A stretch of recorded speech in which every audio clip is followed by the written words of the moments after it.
Assalamualaikum warahmatullahi wabarakatuh.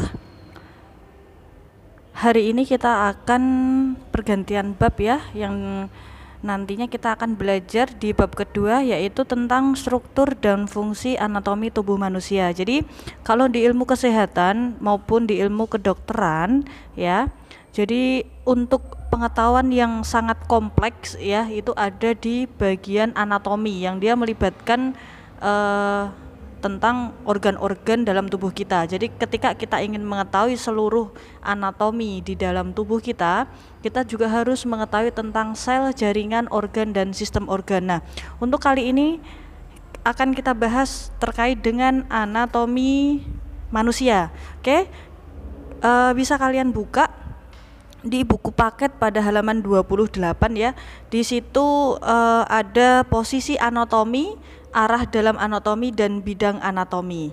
Oke, kita ke pengantar anatomi dulu sebelum kalian memahami tentang lebih jauh tentang anatomi dan organ-organ di dalam tubuh. Kalian perlu paham sebenarnya anatomi ini apa. Sebetulnya kalau di mata pelajaran yang lain, mata pelajaran anatomi fisiologi manusia itu kalian sudah dapatkan di Anfis ya, mungkin dari Pak Dika. Di sini saya hanya dasarnya saja terkait dengan posisi anatomi, bidang anatomi, organ, dan juga terkait dengan fungsi dari organ tersebut. Nah, jadi sebetulnya anatomi ini dari bahasa Latin ya, terdiri dari ana dan tomi. Jadi ana ini artinya bagian yang memisahkan, kemudian tomi sendiri ini adalah potongan-potongan atau irisan-irisan. Jadi kalau didefinisikan itu adalah ilmu yang mempelajari bentuk dan susunan tubuh baik secara keseluruhan maupun bagian-bagian serta hubungan alat tubuh yang satu dengan yang lain. Itu dinamakan dengan anatomi. Selanjutnya kita ke posisi anatomi. Jadi sebelum kita mengetahui organ tubuh selanjutnya atau lebih lanjut lagi, kita perlu mengetahui tentang posisi anatomi ya. Kalau di dalam buku halaman 28 di situ sudah ada ya, di PowerPoint saya juga sudah ada. Jadi posisi anatomi ini acuan dasar letak ya, acuan dasar letak atau arah pada struktur tubuh. Dia konsep sentralnya ya, konsep tengahnya dari semua deskripsi lokasi dan posisi struktur lainnya pada tubuh dengan kondisi berdiri tegak, kemudian kakinya sedikit terbuka, posisi kedua telapak tangannya itu terbuka dan menghadap ke depan dengan ibu jari mengarah keluar tubuh ya. Dan kemudian untuk jari kelingkingnya dia mengarah ke dalam tubuh, seperti yang bisa kalian lihat pada posisi anatomi manusia pada gambar 2.1 ya, atau mungkin pada gambar slide saya nih, saya bukakan. Nah, ini ada posisi anatomi seperti ini, posisi anatomi. Kemudian sebelum kalian memahami tentang posisi anatomi seluruhnya, kalian juga harus paham untuk istilah-istilah arah dalam posisi anatomi.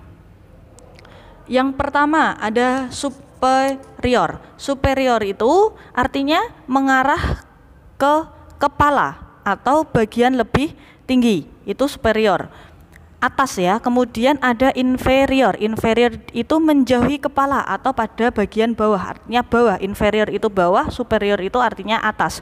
Kemudian ada ventral. Ventral itu adalah bagian depan tubuh, itu dinamakan ventral atau biasa kita sebut juga anterior. Kalau ada antena kan biasanya dia di depan ya, di depan, di atas gitu, di atas, di depan biasanya antena. Nah, kemudian dorsal. Dorsal biasa disebut sebagai posterior juga bisa, itu bagian belakang, itu adalah dorsal, punggung. Kalau di kalau di manusia itu bagian punggung ya, itu dorsal. Tapi kalau di onta itu biasanya ada di bagian punuk punggung itu. Nah, kambing bagian punuk bagian punggung, sapi juga seperti itu, bagian dorsalnya. Kemudian medial.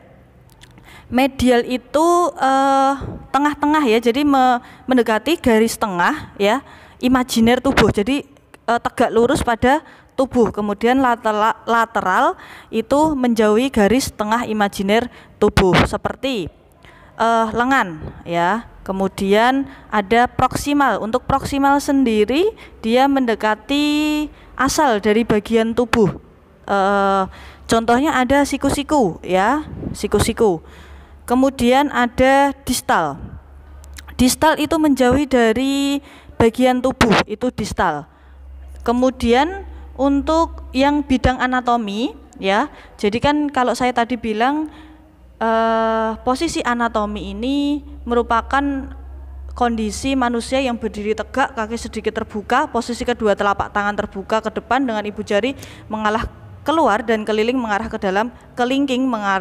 ke dalam tubuh. Nah, kenapa kok kita harus mengetahui bidang anatomi? Sebetulnya ada fungsinya juga. Kenapa kok kita harus belajar tentang bidang anatomi? Jadi bidang anatomi ini untuk membedakan di mana letak organ tersebut.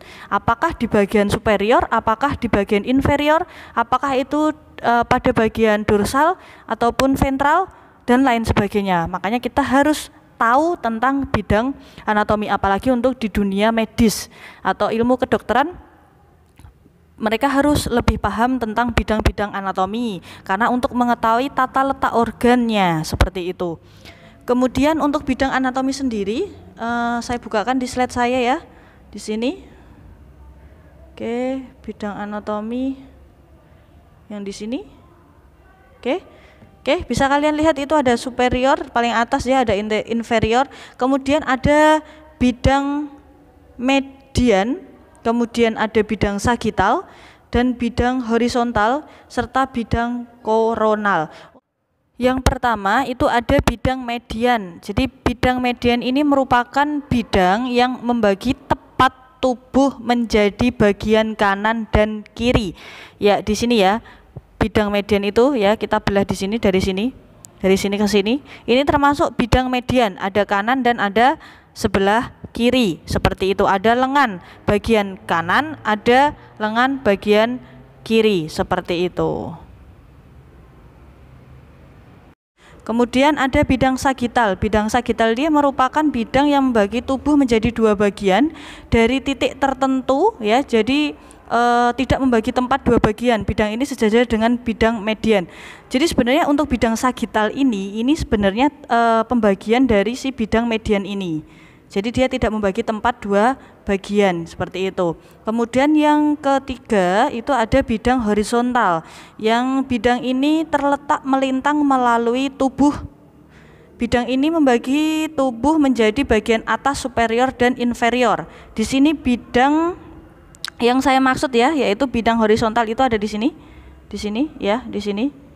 Tuh di bagian abdomen atau perut, tapi bagian bawah. Jadi dia ada superior, di sini ada inferior, seperti itu. Kemudian ada bidang koronal. Bidang koronal ini merupakan bidang vertikal yang melalui tubuh. Dia letaknya tegak lurus terhadap bidang median atau sagittal. Bidang ini menjadi tubuh menjadi bagian depan dan belakang atau frontal dan dorsal. Jadi seperti ini bagian sini. Nah, nanti kita akan belajar di bagian frontal dan dorsal di bagian rangka tubuh ya. Di rangka tubuh nanti kita akan belajar. Jadi kita nanti bisa membagi mana organ-organ yang ventral dan mana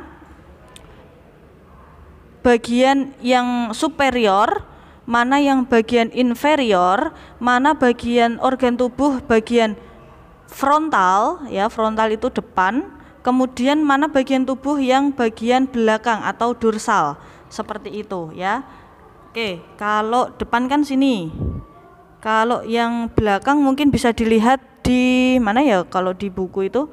Kalau di depan ya bagian ini ya, tempurung kepala hingga ke tumit bukan tumit ya, tapi di bagian kaki paling belakang. Jadi betis, kemudian pantat, kemudian tulang punggung, kemudian bagian tempurung ini juga termasuk posisi anatomi atau bidang anatomi yang termasuk pada bagian dorsal, seperti itu.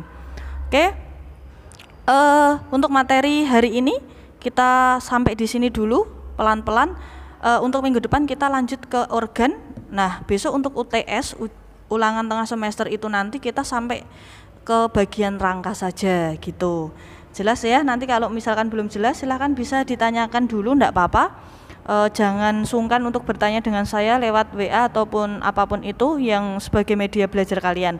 nggak apa-apa ya. Jadi kalau kalian mau bertanya-tanya tentang posisi anatomi tubuh itu saya sangat seneng ya. Jadi untuk posisi tubuh, kemudian sistem gerak, kemudian juga bidang anatomi itu perlu kalian pahami sebelum kalian belajar tentang organ-organ pada manusia. Terima kasih ya atas perhatiannya. Assalamualaikum warahmatullahi wabarakatuh.